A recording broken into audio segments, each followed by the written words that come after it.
Welcome, sports fans, to the hottest sports podcast in the game, JT and the Don, with your hosts, Jimmy Thompson and Donato Bucci. They're covering the most current issues in sports from the 305 to the 412 and all the way to the West Coast.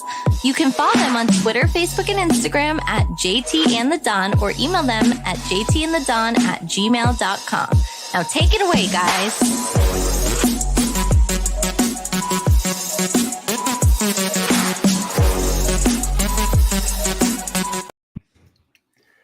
Welcome to the next episode of JT and the Don, presented by Give Us a Shot Network. I am the Don, Donato Bucci, and remember to subscribe to us on Apple Podcasts, Google Podcasts, Spotify, Stitcher, and whatever platform you find all of your other favorite podcasts and shows.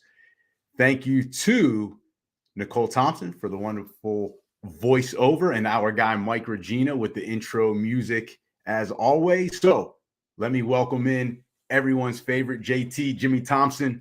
How you feeling today? Look, man, I was happy about 5 minutes, man. I kind of technical difficulties. So look, man, I might be a little bit meaner to you than usual. So I apologize in advance, but it's not really an apology, you know what I mean? So man. So you ready to start this show? I mean, you know what? Let me reverse course. How are you doing? You doing all right? You know, I'm doing great. It was just kind of comical in the background to see you all frustrated, but you know, that's every show though. That's every show. So I'm ready. I'm supposed to be the tech guy, and here we go. I'm having tech issues. But all right, so you know, we can't have a show without starting with the NBA trade deadline. This is so crazy, man. So many players got traded, man. But we're gonna talk about the big fish in the room, and that's Kevin Durant, man. So KD got traded to the Suns, and I want to make sure I got this compensation right, man. So KD got traded along with TJ Warren in exchange for 4 unprotected first-round picks, a 2028 pick swap. Mikal Bridges, Cam Johnson, and Jay Crowder go to the Nets, but then Jay Crowder was traded to the Bucks for 2 second-round picks. I feel like second-round picks were just going around today. So let's start with the deal with KD. Who won the deal between the Suns and the Nets? That's an easy question. It's the Suns. Anytime you can land a top 2 player in the whole world, like, you're going to win that deal, especially if you're only giving up, for the most part, draft picks. I mean, it hurts to lose some of those role players, but they only really gave up draft picks. And while it is a lot, you're hoping that you're winning during some of those years, and those draft picks aren't that good for the Nets. So as I mentioned last week, so the listeners, feel free to go back to last week and check out our episode. Shameless plug for us. But the Suns need to win now. They were the most desperate team going into this trade deadline. They needed to make a big splash. They made the biggest splash you could possibly make without, you know, possibly going to get a LeBron James who wasn't available. So CP3 not getting any younger. This is a team that was runner-up 2 years ago, so they still have that championship caliber type team, and you don't know how many more years you're going to have to be able to do this, especially with CP3 getting older. So you're bringing a guy like KD, instantly puts you at the top, 3 more years with him after this, so he's still going to be with you. And I think the most important thing for them is, JT, this is a franchise that has no titles in its history. So you've got to win one at some point, even if you got to mortgage the future. So go ahead, mortgage the future, bring in top 1, top 2 basketball player in the whole world the last 10 years. Kevin Durant is going to get you that title. Yeah, I mean, you could have just saved us like 10 minutes and just stuck with the first part of your statement, Kevin Durant. And like I don't even, is there even a such thing as mortgaging the future in the NBA anymore? Like, I feel like they just throw around picks like it's nothing, players like they're nothing. Like, if you're not like a top 20 player, like, there's no such thing as a future to mortgage. But yeah, I agree. It's the Suns, man. Anytime you can get a guy of Kevin Durant's caliber in a deal and not have to give up any of your superstars, like, that's a definite win. And for the Nets, man, I just look at, I get it. They had to blow it up because KD and Kyrie didn't want to be there anymore. But just look at what they got back in return, man. It's just like they got a bunch of guys that play the same position. They got a bunch of like 3-and-D type of guys. And it's like they don't have anything else. So How they Just got on Ben that, Simmons? Oh, they got Ben Simmons. What do you mean well, they got nothing else?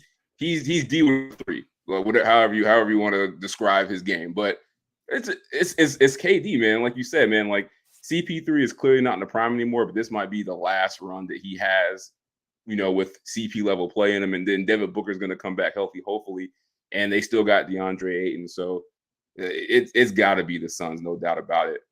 But presuming that not just KD, but presuming that everyone else on that Suns team is 100% healthy, are the Suns the new favorite to win the West? Because right after that trade, I think they went from the 9th best odds to now, what is it, the 3rd? So Vegas thinks that, the move. You think they number 1 is favorites to win it all? Well, like I always tell you, and you kind of stole my thunder there. What does Vegas tell us, right? Vegas tells us that, yes, they are the favorite to win the West. They are now the odds-on favorite to win the West. Their 3rd best or shortest odds to win the NBA title, but to come out of the West. That's what I meant. My bad. Yeah, no, that's okay. To come out of the West, they're now number 1. Denver is now number 2, and Denver's the 1 seed. I don't know how many games they're in front, but Phoenix is sitting at like 8. So you now have the 8 seed as the favorite to win it all. So yeah, they're the favorite in the West. If Vegas says so, I'm not going to go against them. But this is why I believe they are, even with a short bench now. KD, Devin Booker, CP3, DeAndre Ayton. That's all you need to say is those 4 guys. I really want to say yes. I want to agree with you, but it's our show, so I'm not going to do that. I fall for this. How are you going to go against Kevin Durant? I understand. I fall for this because you know what? I fall for this. Kevin Durant is enough trap every time. Like, he was supposed to be enough in Brooklyn, and for some reason, I know there's other circumstances, but for some reason, it just didn't work. Like, KD is an all-time talented player. Like, he's probably going to end up in that top 10 discussion when it's all said and done. But like Luka Doncic ran through this team last year with just him, and now I'm just supposed to think like, okay, like KD is enough to beat the Warriors. Like, until somebody in the West shows me that it's not the Warriors, like I'm not putting money on it. Like, I'm not going to Vegas and betting like, oh yeah, the Suns are going to come out of the West, because the Nets were the favorite in Vegas to win the East last year. And how did that work out for them? This is the difference. Tell me the difference. Go ahead. I'm going to tell you the difference. In your gambling wisdom, tell me the difference. I didn't say that. I'm just you didn't let me interrupt you. The difference is this feels a lot more like Kevin Durant going from Oklahoma City to Golden State than the Kevin Durant going from Golden State to Brooklyn. Think about it. 2 years ago, who was in the NBA Finals? Milwaukee against Phoenix. What happened the year before Kevin Durant went to Golden State? Golden State in the finals lost to LeBron James. That's why they brought Kevin Durant in. So this is still a championship caliber team, right? With that coach. And now he's just coming in as best player, second best player in the world to come in and win them a title. Exactly what he did in Golden State. Put him over that hump. Bro, you got a lot of faith in Kevin Durant. I feel like he's one of the 2 best players in the world. He don't have this much goodwill with me, man. Like, he got to show me something. Like, this is as close to the Warriors situation as you could get. Obviously, you can't get that. Like, that Warriors situation was insane, but this is as close to that situation that you can get without actually being on the Warriors. And I still don't think it's enough. This is when Kevin Durant thrives, man. No pressure, has a great supporting cast around him. This is when he thrives. All right. Speaking of thriving, the Brooklyn thing is over. It didn't thrive. So I want to ask a serious question. At one time, it was KD, Kyrie, and James Harden on that team. The fact that didn't work out, is that the most disappointing pairing in sports history? Sports history, I'm going to go with NBA history and say, no, it's not the biggest disappointment. I go back to the 2012-2013 LA Lakers. If you remember there, JT, they had Kobe, they had Paul Gasol, and then they had Nash, right? 2-time former MVP. And then they brought in Dwight Howard. You know what they did that year? They went first round exit in the playoffs, and then they didn't make the playoffs for another 6 seasons. That's insane. Like, by them making that move for Dwight Howard and having guys like Paul Gasol and Kobe there and Nash, like they were supposed to run the table and win that year, especially when they brought in Dwight Howard from Orlando. Then they didn't make the playoffs for 6 straight seasons. It took LeBron James to come to LA to get them back in the playoffs, win them a title. Like, that move for Dwight Howard to make that super team ruined them for over half a decade. Like the Nets, you know what they did? They went out, like you said, and got 500 first-round draft picks, 800 second-round draft picks. They got all these 3-and-D guys. At least they're setting themselves up. And you got to remember one thing. KD was injured. We knew that first year was going to be a waste.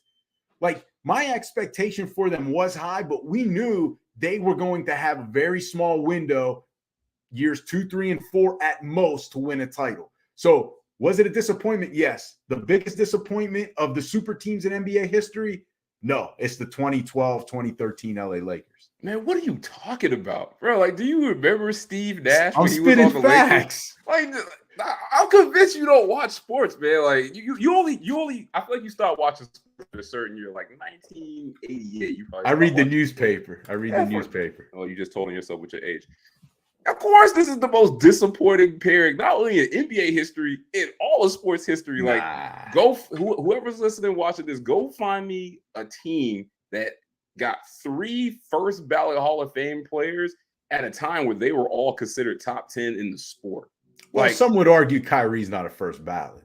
I mean, you don't think so? Come on, like I'm just saying, is he going to be ballot. One? I don't know. Everybody's first ballot basketball, but I'm just saying, like, they're first ballot Hall of Famers, and they were considered top 10 players in the league at the time, and it didn't work out. Like, that is crazy. Like, I've never seen anything like that. Hell yeah, that is the biggest disappointment. Like, you trying to tell me not 2 of them could make that work? Like, injuries happen, but like 2 of those guys couldn't get it together. Like, that was an absolute disaster, man. Like, we'll at some point we'll talk about who's to blame, but yeah, it's the biggest failure. And your boy Kyrie might be to blame. Well, speaking of Kyrie, on Monday, the Nets officially traded Kyrie Irving to the Dallas Mavericks, along with Markieff Morris. Don't forget about that. In return for Spencer Dinwiddie, Dorian Finney-Smith, a 2027 second-round pick, and a 2029 unprotected first-round pick, and an additional 2029 second-round pick. So, JT, good move by the Dallas Mavericks. That's such a loaded question, man, because like for now, it's got to be good just because you saw what the Mavericks did last year with just Luka and like Jalen Brunson. And I mean, we can admit like Kyrie's, way better than Jalen Brunson. So I think for this year, it is good. But when you're talking about, is it a good move for the Mavericks? No, because it's so risky. Just because everything we've seen Kyrie do, like we don't know how this will work out, what he'll do. Like if him and Luka, if we like each other, will he just be like, you know what? 5 games in, I just want to go chill and don't want to play anymore. He'll make up something, some cause or whatever. And then I think it's also risky because you don't know how this will affect Luka's relationship with the Mavericks. Like what if this goes wrong? Like they don't win and Kyrie just have issues behind the scenes.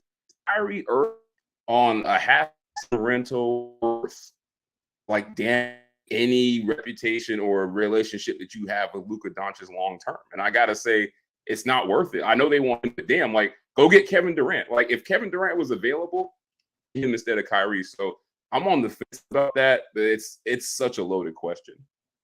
Well, don't you think they went to Luka and kind of got his opinions on, hey, are you okay with us entertaining the idea of bringing him in? And then once they got closer, hey, we're going to bring him in. Don't you think they at least checked with him? So in the end, he can't turn around and say, why'd you bring him in? This didn't work. I'm out of here. It's like, well, we asked you.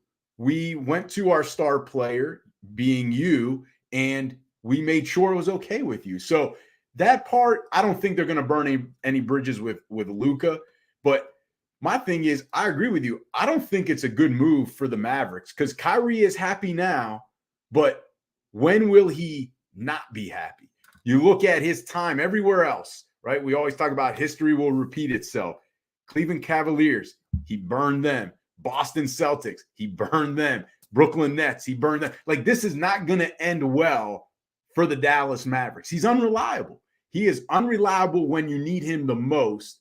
And that's the thing. It's not what they had to give up, but it's just that if you don't win now, then what? He's an unrestricted free agent. So it's like, I understand you didn't give up a lot, but I just don't think this is a good move for them. How's it going to fit in the locker room? And, he's already kind of doing Kyrie things. If you see what he deleted on his social media. Doing unnecessary shit. Like, you got Brooklyn, you got what you wanted. Just let me go play basketball. Happy. We'll see. So hold on. So you saying it's not a good move?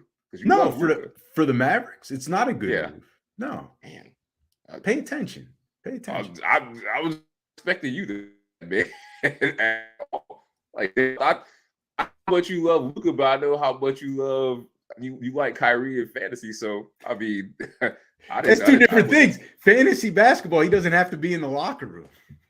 All right, so no way around this. We got to talk about the Lakers. So we got to talk about two things. First, we're going to talk about their moves. So they probably made the biggest moves in improving their team. So they got D'Angelo Russell, Malik Beasley, Jarrett Vanderbilt, who I love, and the guy who you like, Mo Bamba from the Magic. So with all these moves, have the Lakers turned themselves into a title contender? Yeah, a title contender. Yes, absolutely. I'm not saying they're going to win it all, but they've definitely made themselves contenders now. I mean, think about what they just did. They improved their shooting, which is something LeBron always needs around him, right? With Russell Westbrook gone in his 41% shooting, 29% shooting from beyond the arc, you now bring in D'Angelo Russell, who his numbers improved beyond the arc compared to Russell Westbrook by 10%. Then you bring in another good shooter in Malik Beasley, and then you've got Vanderbilt. Is Beasley a good shooter though, man? Because I feel like is he better than Russell Westbrook? That's all I said. You a better shooter than Russell Westbrook. All right, I see you then I'd be an upgrade if that's what you're saying. I appreciate. They should have signed you in like the Robert Morris days though, like when you could actually like shoot a little scrappy defense. Yeah, scrappy Find defense. the open guy, like pre-ACL tear. They should have signed you. Yep, I agree. Then you've got Vanderbilt to do all the little things. Then you've got Mo Bamba. So now you have that big guy that can stretch the court even more when AD comes off, because he shoots almost 40% from the three-point range. Like, JT, if you asked the teams in the West, they would all say no one wants to play the Lakers right now. Like, no one wants to play them. LeBron James is on a mission. Yeah. I legit want to know who's saying that. Everyone, go ask them. Oh, we don't want to see the Lakers. You have always the making shit up. Nobody is saying that. You have the connections. Go ask the people. Like, no one will want to play him. You've got LeBron with shooters around him. D'Angelo Russell's that third scorer. The guy that worries me is AD. I just don't know if he's physically healthy, if his desire is there. Because if it is, with him, D'Angelo, and LeBron, that's a heck of a big three. And they're starting to fill out that roster. They got their bench. You've got guys like Austin Reeves that can come off the bench and score. Listen, we need to stop throwing around this big three term, because I feel like that shit's getting way overused. Like, how is that not a big three? Anytime there's three starters that we know of, it's like, oh, it's a new big three. It's like, they're not three starters. It's a big 1.5. Two superstars. One and you've got a star. That's what it is. It is. No, what's your answer? I'm gonna cut you off. The same answer. My answer is gonna be short. No, it don't make them title contenders. Like, I don't think this made them any more better than they were before, because it's still gonna come down to. I think it's still gonna come down to LeBron, and he's playing out of his mind. Yeah, he's got to keep doing that at his old ass age, and it's up to how healthy AD will be. Like, that part, I agree.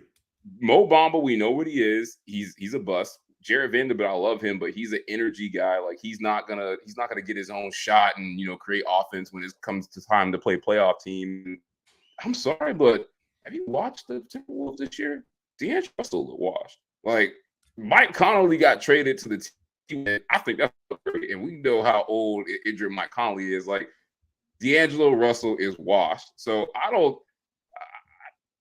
They basically swapped out one Russell Westbrook for guys that we think that we like, more comfortable with at this stage, but they're not better. Like, I just don't think They were dangerous. They are better at this point. The Lakers are better at this point by far of what they were 24 hours ago. No doubt. No doubt. Nah, bro. But we're going to talk about the one guy that, regardless of who's playing, is going to be good, and that's LeBron James. So I know you fell asleep. You did not watch this live, but I stayed up. You're not supposed to say that stuff. Come on, look, man. I'm We're putting a you out there, sports man. show. You don't want to have a live show, and you're going to have a live show. Keep it real. You didn't stay up to watch this. You went to bed. I know it was past your bedtime. The NBA, I got to vent here for a second. The NBA has this historical moment, this historical game. People in LA are going to watch. They're going to go to it. If you played it at midnight, if you played it at 1 p.m. during the day, if you played it at 5 p.m. local time. So why not move the game up to 9 or 8 p.m. Eastern time so the whole country can see it? Why are you putting the most historic moment possibly for an individual in the history of the sport at 10:30 tip time Eastern time when half the country's asleep? Hey, man. On a weeknight. Everybody was up except for your ass. Well, that's one. He's an old man. But LeBron broke the NBA all-time scoring record Tuesday night, which you did not see. He passed Abdul-Jabbar. Amazing achievement, man. I never thought I'd see this in my lifetime. But begs the question, do you think this record will be broken at some point in the future? And is this the most difficult record in all of individual sports, like for individual accomplishments in sports? Like, it's the most difficult record to achieve?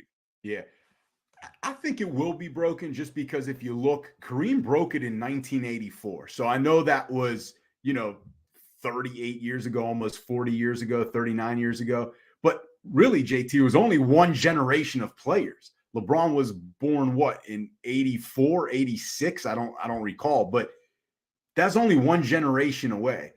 So bro, he was born 38 days after Kareem broke the record. All right, so it's one generation. Is that not one generation? Maybe two, 1.5, something like that. So I don't know. In your day, what is defined as a generation? I don't know. I'd have to look it up. But so will it ever be broken? I think it eventually will. I understand he has multiple years, but they were probably saying the same thing for Kareem. He broke it in 84. And then he didn't retire until like 88. So he still had 4 years to add on. And guess what? LeBron caught him, especially if the NBA gets rid of the one and done rule and kids come back out in high school. I think it can be broken. I think the most difficult nowadays to break would be the Ricky Henderson stolen base one. He had over 1,400 stolen bases. JT, that means you'd have to steal 70 stolen bases for 20 seasons. Like, that's not happening anymore because of the way the game has changed. So maybe it's not the most difficult to break, like as an individual, meaning how hard it is. But in terms of not being broken, that's the one that I don't think will ever be broken because the game has changed so much to when Ricky Henderson played. Plus, Ricky Henderson, greatest stolen base guy of all time on top of that. But it's just the game has changed. So I don't see anyone even getting close to that stolen base record. Yeah, I'm going to answer that part first. I thought about that. That was on my list too. And I just think like the all-time like home run record is just like really hard to break too in baseball. Like, I think those two. Which one? The Hank Aaron or the Barry Bonds? Both of them. like juice or no juice. I just think it's just hard to get that many home runs in a career. And especially now when, like everything's so taboo and people don't hit as many home runs as they did like a decade ago.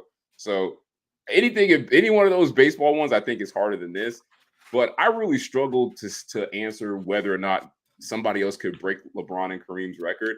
I really don't. And unless there's a generational talent like LeBron coming around, because it's not just about the talent. Like, I think the one thing that can help people is the three-point shot. Because what Kareem took, like under 10 3-pointers or whatever?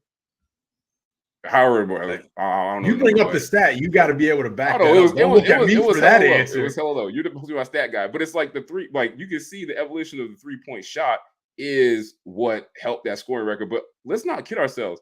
LeBron James has played for a long ass time. Like, can you tell me that a person can come into the NBA, play for 20 years as a top 10 player? If you can answer that question and say yes, then I'll say it can be broken. But I don't think so. Especially not with the scrubs that I see coming into the league. Like, these kids are not as good as LeBron. Like, they're just not. they're not as good, and guys guys just don't last that long, man. Like it's impossible. So I'm gonna go out and say no. But I mean, who knows? We could get another LeBron James in the next 5-6 years, and then we're seeing it. But like I told my wife that night, I was like, look, we'll never see this again. Like I never thought I would see them my lifetime, but I would bet money we probably won't see it again. Well, that part, you're right, where we probably won't see it again, right? It's going to take someone real quick to be able to do something like that. So that part, I do agree with you. How nice of you. There were probably people in 1984 saying the same thing, though. We'll never see this happen again. Kareem still has 5 more years left. And guess what? But look at all the stuff that changed with him. Like the 3-point shot became more prevalent. Like scoring just became more prevalent. Like defense, it wasn't as JT, bad when he pissed it. Let's not act like LeBron is this all-time great 3-point shooter, right? But I think the part you are correct is the longevity. Can someone be that healthy the way LeBron is? And I think why you're also right, the one thing I would have mentioned if I was you is load management. That's going to be the name of the game coming up. So even if you are healthy early in your career, guys are going to be load managed to make sure that they can last the big contracts. So that part I do think is something that is a strong argument too. But thank you. Yeah, well, if I was you would have had the right answer. So can we go on to football? Are you done with all your basketball? Because I thought basketball really didn't start till after. Yo, don't be salty because you ain't gonna make the playoffs in fantasy. I know what this shit's all about. I'm in. I'm mathematically in. I have that little asterisk next to my team name. I'm in. Barry Bonds ass playoff run you about to have. Wow. Hey, that might mean I win some sort of title. Super Bowl. We got to talk about it. Super Bowl 57. We know who's in it. We know who's in it. Okay. We did our storylines last week. So again, check out the episode if you missed it. But we've got a couple last questions here to do. I mean, it wouldn't be right not talking about it during Super Bowl week. So JT, first question. Which player or person has the most pressure heading into this Super Bowl? Oh, this one's easy. It's Andy Reid. Like, for all the praise that we give Andy Reid for being this great offensive genius, which he is, I'm not trying to take away the man's roses and flowers, but what's the one thing that he has on his resume that is the blemish is how does he perform in the biggest stage or the brightest lights? It's like, think about how good they were when he was in Philly during the regular season, like getting to all those conference championships. And like, same thing with the Chiefs. Like, they're good every year. And it's like, can Andy Reid get it done? Like this is, I think, his most difficult of games. Like, you're going up against a stacked defense. You have the best quarterback on the planet.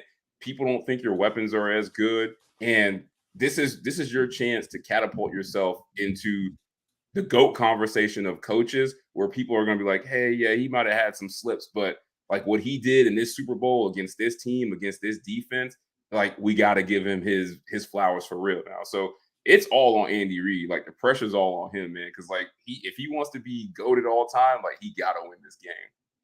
Yeah, I hate agreeing with you, but yeah, come on over to the dark side. You stole my thunder. It is him. If he loses, he goes 1-3 in Super Bowls. How many NFC losses does he have, JT? Like he was the first coach. He was the first coach ever to lose back-to-back home NFC title games. So you've got all of that. He's got the one Super Bowl, which saves him. But is he going to be the Brian Billick of Super Bowl head coaches? Or is he going to, with two, he now gets mentioned, in my opinion, with guys like Tom Landry, Joe Gibbs. I think Gibbs has 3. But, Don Shula, Shanahan, like guys that have multiple rings now, not the Chuck Knowles yet, not Belichick yet, not Bill Walsh. He's nowhere near those guys. He's ready to step out of the Marvin Levy territory. No, Levy doesn't have it. He's ready to step out of the Brian Billick. They went to a bunch though, but I get what you're saying though. Yeah, you're absolutely right. It's like I don't even think the pressure matters. Like we're talking about historical stuff. Like it's exactly. Andy Reid, like no doubt about it. Yeah, and that's why. And the reason why the pressure comes in, though, is he's getting older. So how many more chances is he going to get? I mean, they've been fortunate to go to 5 straight AFC title games. Like, even with Mahomes, even with Tom Brady, like, that doesn't last forever. And then Mahomes' contract is going to prevent you from loading up, and then Travis Kelce's getting older. And we all know Mahomes and Kelce.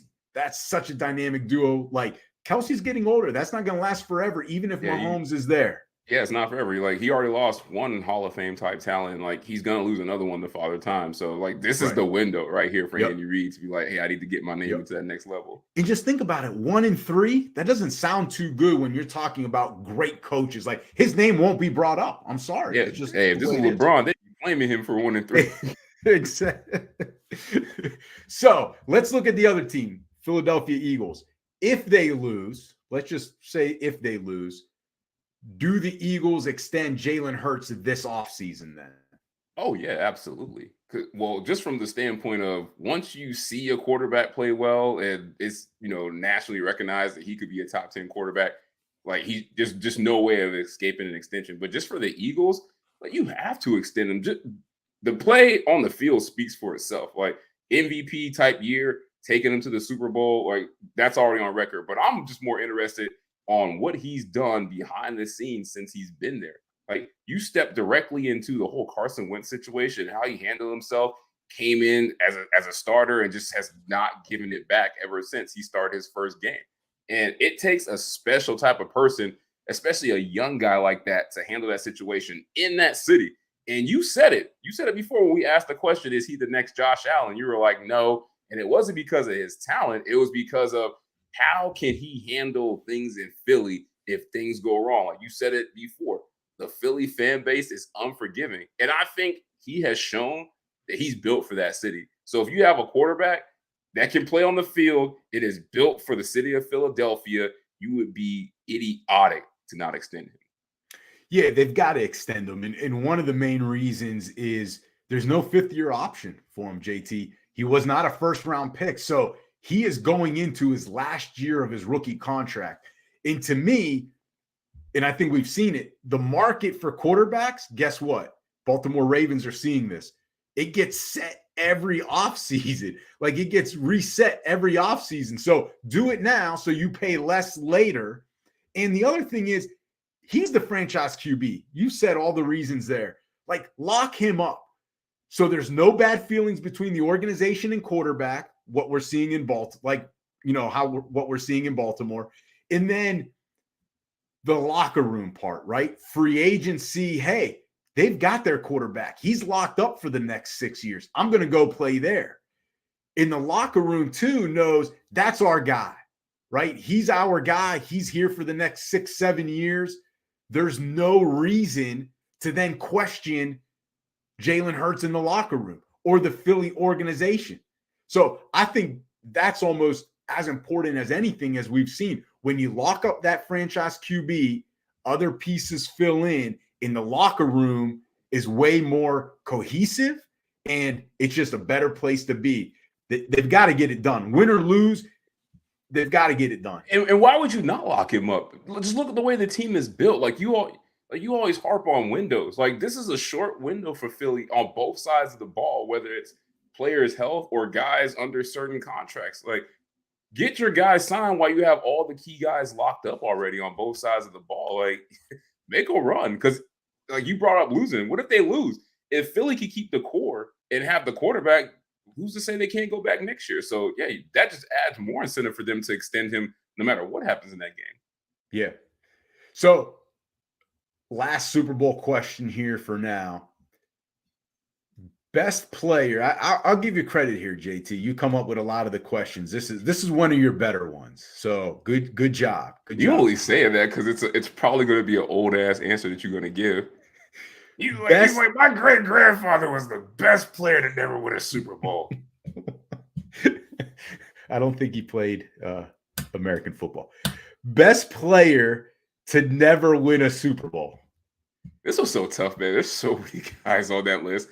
I feel like the trendy pick, I don't want to steal your thunder, is a certain wide receiver. So I didn't want to go with him. But I went with a guy that maybe I'm showing my ignorance here. I expected more success for the man. Because when you think about not just a position, but like all-time greats on a certain side of the ball, like Dick Butkus, man. Like there were one. That's what I'm picking. Really? You going with him? You're not going I did, man. Like when you think about some of the best defenders of all time, man. Like I'm like Dick Buckets is up there. Like, and you think, oh, Chicago, like they got history. Like he got to be on one team that won a Super Bowl. Nah, man. 9 years, 8 All Pros. Like, bro, what years did he play? What years did whenever he play? you were born? I don't know if he played that many years in the Super Bowl era. We'd have to go back and look at his years. Anyway, I'm surprised you didn't go. See that right there. Go ahead. I already know your answer though. I'm surprised you didn't go with your guy down in South Florida. You didn't go with Marino? I wanted That's to, crazy. man. Honestly, I figured you pick him just because he's a Pitt guy too. Well, I'm actually going to go with someone different. I think it's Randy Moss. I think it's Randy Moss. When you think of the best receivers or the best players at their positions, I think it's clear it's Jerry Rice, Randy Moss. So when you've got that sort of pairing, when you're being mentioned with Jerry Rice, it's just you and Jerry Rice.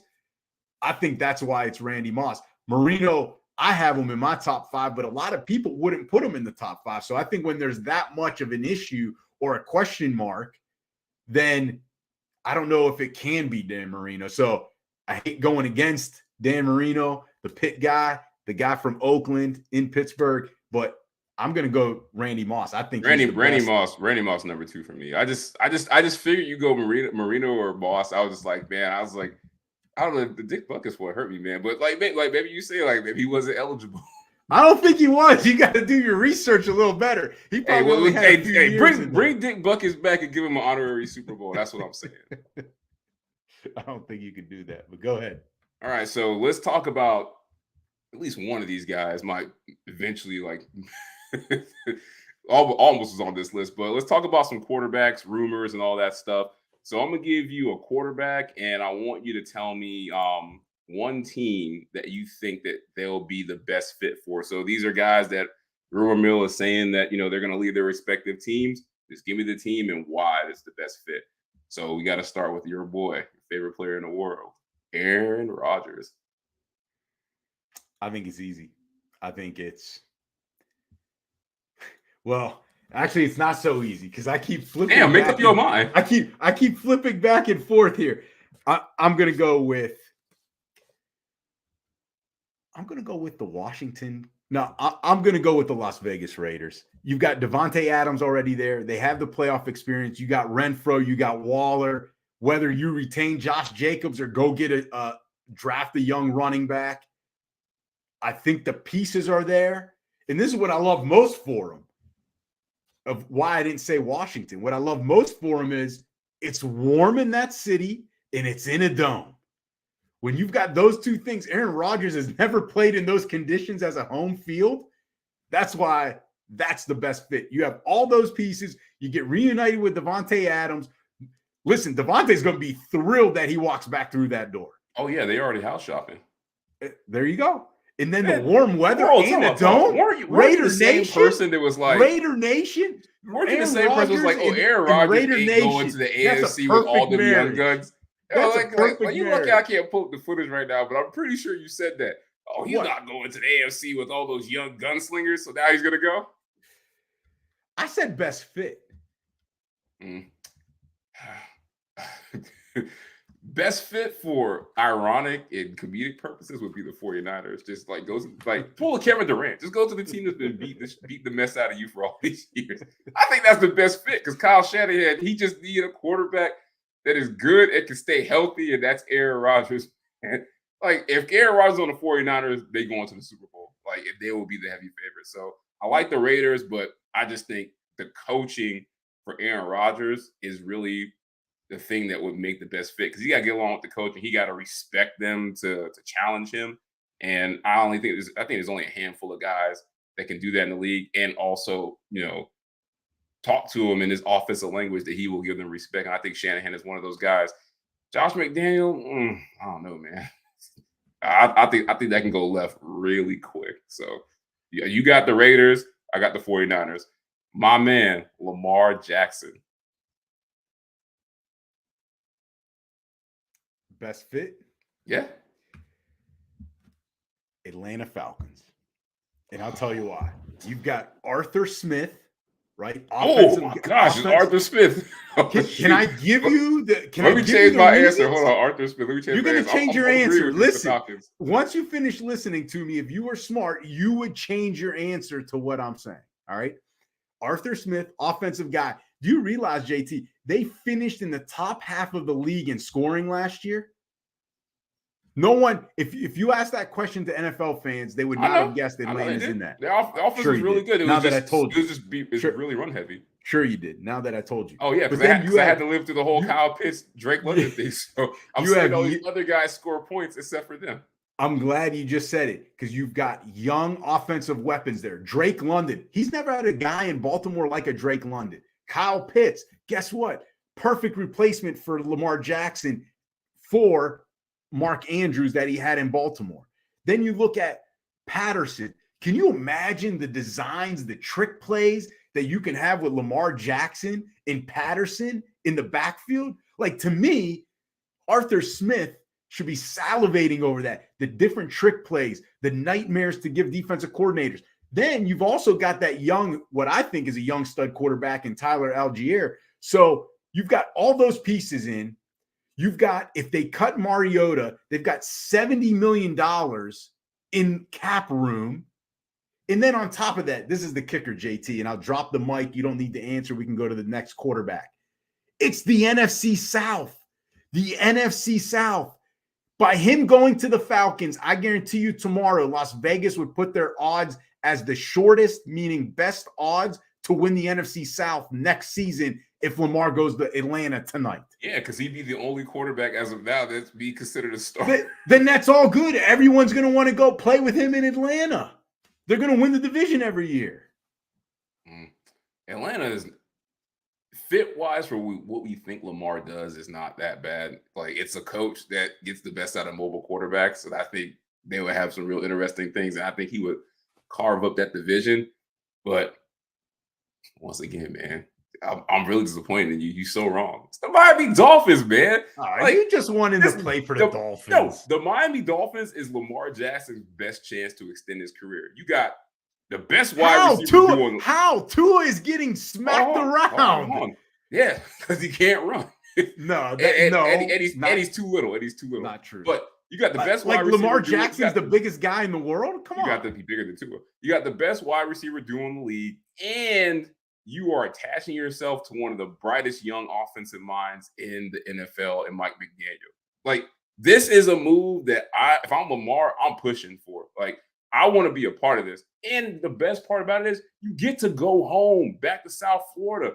All your friends and family seeing you every weekend. Bro, like, he didn't play for the U. He left. He's from South Florida, man. Like, he didn't have to. So, him not playing for the U is not his fault. That's South Florida. You're not living there right now. It's the Dolphins. Like, that's the one place he can go where it's like, you know what? If I join this, we could be Super Bowl favorites. So you might have been a year too early on your little Cincinnati Bengals right in front of our eyes thing, but if Lamar is the quarterback, they will be in front of your eyes because that's a Super Bowl team.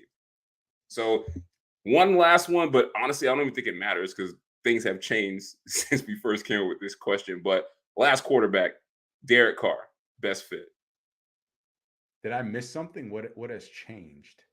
Well, apparently he had a visit with the Saints, which was his last visit, and he canceled his visit to Carolina and just flew back to Vegas. So it sounds like he's going to be a New Orleans Saint. That's funny because I have both of those on my list. I think it is New Orleans. They've got the receivers, Olave, Michael Thomas hopefully will come back. Jarvis Landry's coming back. You got Kamara, and then play in a dome, just like in Las Vegas, so don't got to worry about the conditions. Listen, man, it's New Orleans. Fun city. He's going to love it there. And then most important again, it's the NFC South. Whatever division he goes to, if Lamar Jackson doesn't get traded to Atlanta, but Carr goes to New Orleans with that current team they have, guess what? They become overnight the Vegas odds-on favorite to win the NFC South. So if Lamar Jackson goes to Atlanta and Derek Carr goes to New Orleans, is it still a good destination if both of them go to the NFC South? Yeah, because they both can get in the playoffs. It's good. They're going to clearly be – they will even be more dominant in that division because now it's those two teams.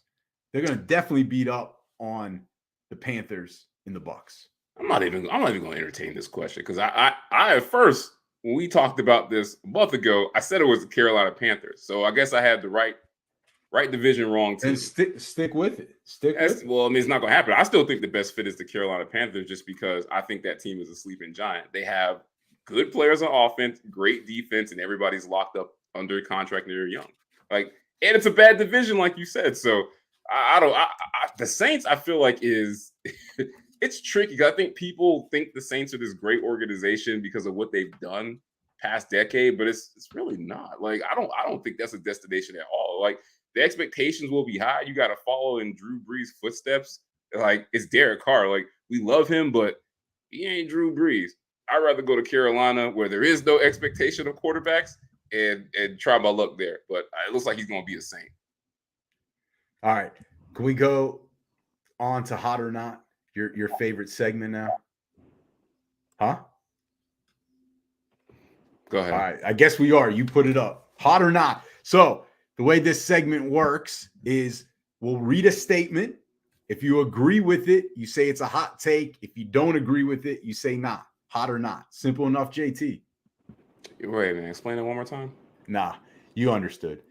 So LeBron James passing Kareem should be enough to make him the best player of all time. You mean the fact that he was already the best player of all time before he did that? Because that's a hot take. Put that on man, IG. Hey, look, man, we talk about this all the time, man. They got their GOAT, I got mine, man. LeBron, what he's done, just stats wise, accomplishments on and off the court, and also with the expectations coming into the NBA that some other greats did not have. We've been saying he's going to be the best player since he was 5. He's done and exceeded what we've expected him to do. And this is just icing on the cake. This is something we just talked about, probably won't be broken. So yeah, I think this puts him in the all-time great conversation. He's up there. He's the all-time greatest to me. I'm going to say not, and it's only because the way it's worded should be enough. He's got all that other stuff. It's not just this.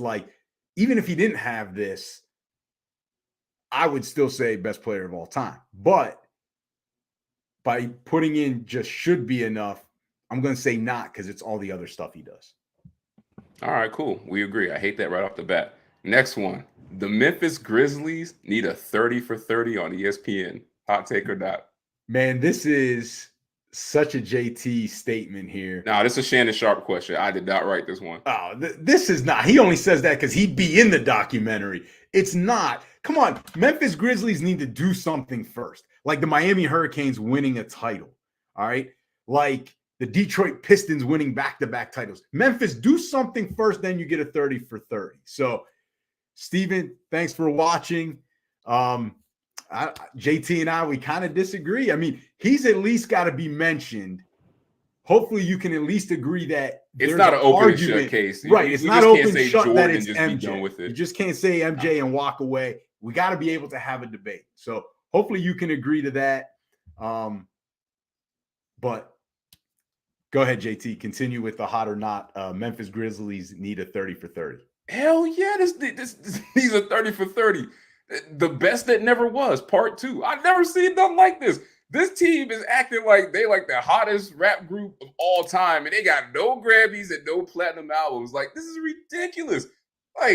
Who are the Memphis Grizzlies to be popping off like this and causing all this drama? This is so dysfunctional. You got Ja Morant out there putting sniper scopes on people. Dylan Brooks is out there fighting crowd members. I've never seen this much drama for a team that has done absolutely nothing. You would think that this is Dennis Rodman with the Bulls and he acting out, going to Vegas during the season. They can't find him for 4 days. At least he's doing that and they're winning championships or going to the finals. The Memphis Grizzlies have done nothing and they're causing all this drama. Yes, they need a 30 for 30 ASAP. The Lakers missing out on Kyrie is officially the end of the LeBron era as a Laker. Oh, I don't like that question. It's hot. You came up with it, and it's not a question. Not because of the Kyrie part, because he wanted to go to the Lakers. It's a statement, not a question. Just didn't trade him there. But here's the thing: I do think it is a hot take because the past year or two has shown you that LeBron and the Lakers just aren't a premier destination anymore for people. Like, people aren't beating down the door to go team up with LeBron. At the same time, people aren't beating down the door to get to the Lakers. So I think this is showing you that they are hitting a plateau that I never thought I would see in my life, where people don't want to play with LeBron and people don't want to go to the Lakers. So yeah, it's a hot take. I'm going to say not, because them missing out, if he leaves, that's not the reason, right? Because Kyrie would, again, be an unrestricted free agent at the end of this season anyway. So even if they brought him in, if he wanted to leave, he'd be leaving. And in fact, the what Rob Pelinka did today in those trades should maybe show that he saved his job is what he did. Exactly. Like, maybe this guy kind of knows what he's doing. Let me see how it goes. So I don't think Kyrie missing out on Kyrie specifically is the end of the LeBron era. It's what's occurred since they've won the title in the bubble. All right, cool. Agree to disagree. You're wrong. Next one. Tom Brady is about to have a hot boy summer. Hot take or not? First of all, do you even know what a hot boy or hot girl summer is? I don't. I didn't Google it. I didn't Google it. I probably should. I just want you to Google it right now so that you can see it and so people can see you find out what this is in real time. Okay. Google hot girl summer, Urban Dictionary. Whoa, no. You said hot boy summer. That's the same thing. Is it a change? It is? Oh, yeah. Okay. I don't know like what that means. Nothing's coming up. It's hot girl summer definition. I got you. Yeah, I mean, did you see his photo? Did you see his whatever it was, Instagram, IG? Unfortunately, I had to see his photo. Did he tag all his friends in it? I mean, it's hot. Yes, it's going. The picture is hot, or the question is hot? No. No, hot. The statement is hot, right? You got to clarify, man. It's a hot boy summer. All right. I mean, based on what he's already doing, that's a hot statement. Hell yeah, that's a hot take, man. Man, Giselle got Tom Brady in his bag right now, man. This dude already out here sending thirst trap pics, and he already got a younger girl. Like, he already dating. Like, Giselle crushed this man. He's like, all right, I'm gonna show you. I'm gonna show everybody I still got it. And he about to have a J.R. Smith type summer. Watch for sure. All right. Speaking of Tom Brady, his former teammate Antonio Brown is a first ballot Hall of Famer.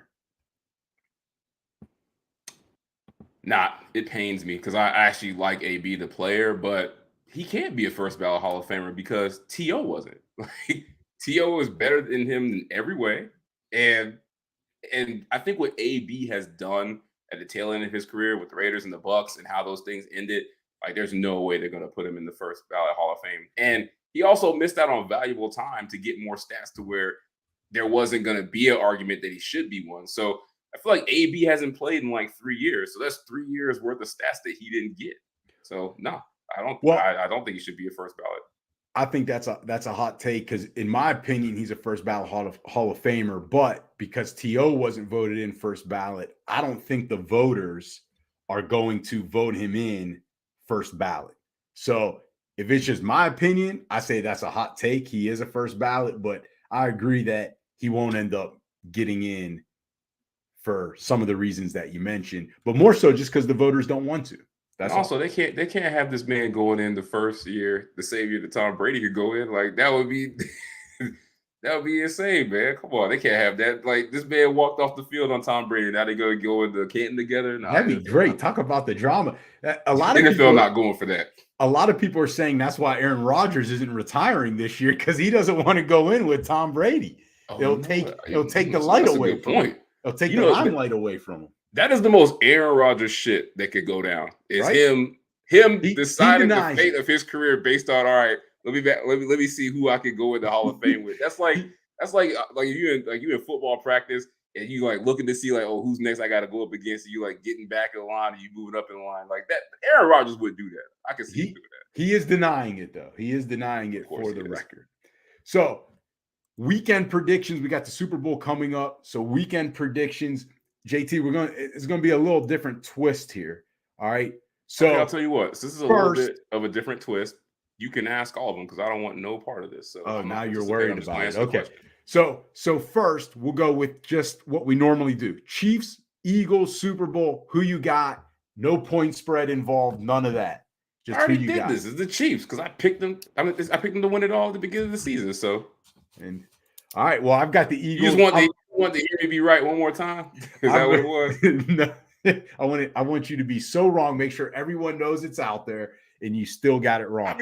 I gave you a chance. I can't be that wrong. It's not like the Colts are an option on here. I gave you a mulligan to fix it. You didn't take it. So you're going Chiefs. I'm going Eagles. Rooting for Mahomes, but I think the Eagles are too much. The Chiefs aren't at 100%. Now we continue weekend predictions. A little different here. So JT, listen to this stat. A record 50.4 million adults in the U.S., that's roughly 20% of the population, are expected to combine to bet approximately $16 billion on Super Bowl 57. And this is according to survey results released by the American Gaming Association. So, JT, I thought, why not we delve down that road a little bit? And just a disclaimer. Why not turn this into a gambling podcast? It's not. All right, cool. You've been trying to do this for a while, so go ahead. And just a disclaimer here to the people out there. We're doing this for fun. We are definitely not pros at this, so don't take our bets to the bank. All right. So, JT, first one, over under national anthem time. Do you know who's singing the national anthem? I actually don't. Who's singing it? Chris Stapleton.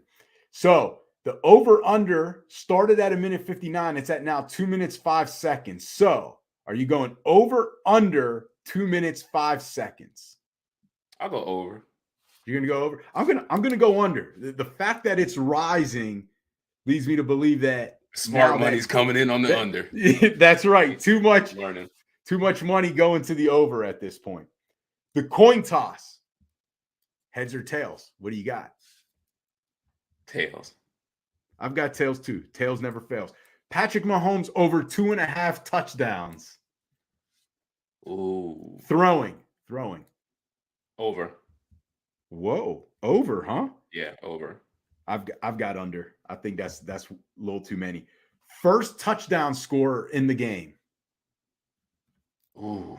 I don't even know what the line is for that, because usually they have options. But I'm gonna say first touchdown will be Miles Sanders. Oh, that's who I have too. I should have changed it, but I've got Miles Sanders as well. Team to receive the opening kickoff. Well, I mean, it's got to be Philly, right? I'm going to go Philly as well. I think the Eagles win the toss. They want the ball. They're going to go down, try to score. Color of the Gatorade for the Gatorade bath on the coach. You've got a couple options. Orange, yellow, I guess yellow, green, clear, or just water, blue, red, purple, or no Gatorade bath at all. Red, because it's the Chiefs. I'm going yellow. I'm going old school yellow. Eagles win. Will a player, they literally have this bet as a prop. Will a player propose after the game? Nah. No? All right. I have no as well. No is the odds to go with there, but you got to put a lot of money. That tells you a lot of people on the teams either already locked up, or they know they got some dudes that's not trying to get married. Which potato chip company commercial will air first, Doritos or Pringles? Doritos. I feel like they got the bigger budget, right? so you'll go first. But I don't know. But I've got Doritos as well. And then the last one, who's the MVP at the end of the day? Why are you asking this dumbass question? It's Patrick Mahomes. Of course.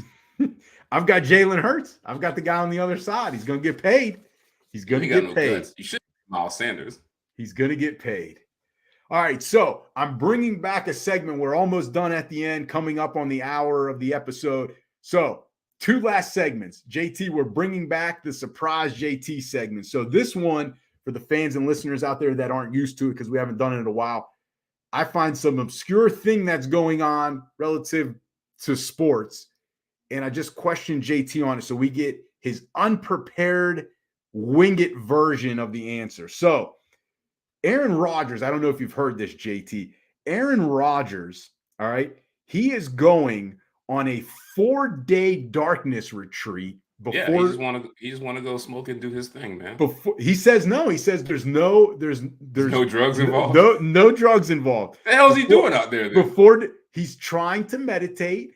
He's going to go in complete darkness and stillness, in silence for 4 days before deciding NFL future. So at this place, you can leave to go to the bathroom if you want. You can leave at any time. You can wear an adult diaper if you want, so you don't have to leave the darkness. So he has said that this has been on his list for a while. So my first question is this a 4-day darkness retreat? Is this something that you would be willing to do? Why would I want to go someplace by myself, sit in an adult diaper, and I can't even do drugs? Like, that's dumb. It makes no sense. No, I'm not going to do this. Don't do drugs, kids. Remember that. Don't do drugs. That. And don't do them in an adult diaper either. So, that was your question? I was going to say yes to that. No, the other one is, what's the weirdest to do on your bucket list? Because I got to feel like for Aaron Rodgers, this is one of the weird ones. You didn't tell me we're going to be talking about my bucket list. There you go. That's why I surprised JT. You getting too personal now. The weirdest thing on my bucket list? Keep it clean. You know what? I'm not going to answer that question. I feel like there's some stuff. There's some things on my bucket list that aren't age appropriate for this show. So you're the safer person to go with on this. So what's the weirdest thing on your bucket list? No, like, if you're not going to give one, I'm not giving mine. All right, 25% or something. So the last thing, what's that? Like not leaving like a big enough tip for the waitress. That like the weirdest thing on your bucket list? Like not tipping and walking out? I don't even. Oh, that's like the most dangerous thing I'll do. Yeah. I feel like this is a better question for you because you can say stuff that's not going to get the show canceled. I'm going to skip it too since you're not giving an answer. All right, so last segment, I promise. Fun fact of the day. This is what I'm going to leave you on, JT. Listen to this. According to the Elias Sports Bureau, with Durant and Irving out of Brooklyn, this marks the first time a team in NBA history had 2 All-Stars on a roster to start a season, and then both of them changed teams later in the same season. That's kind of crazy to think that in NBA history, it has never happened. 2 All-Stars on the same team start the season, and then they're both gone midway through the season. Kind of crazy. But that's your fun sports fact of the day. That shit and don't JT. sound fun to me at all. I don't know why you thought that was going to be fun, but that's depressing. Not for the Brooklyn Nets, it isn't fun. But hey, they got about 500 first-round draft picks. I'm sure they'll find someone. So, as always, to the fans and listeners out there, thank you for listening. Remember to subscribe to us. You can find us on all of the major platforms. And remember, if you like what we do, leave us a 5-star review. And JT, if you don't like what we do, leave us a 5-star review.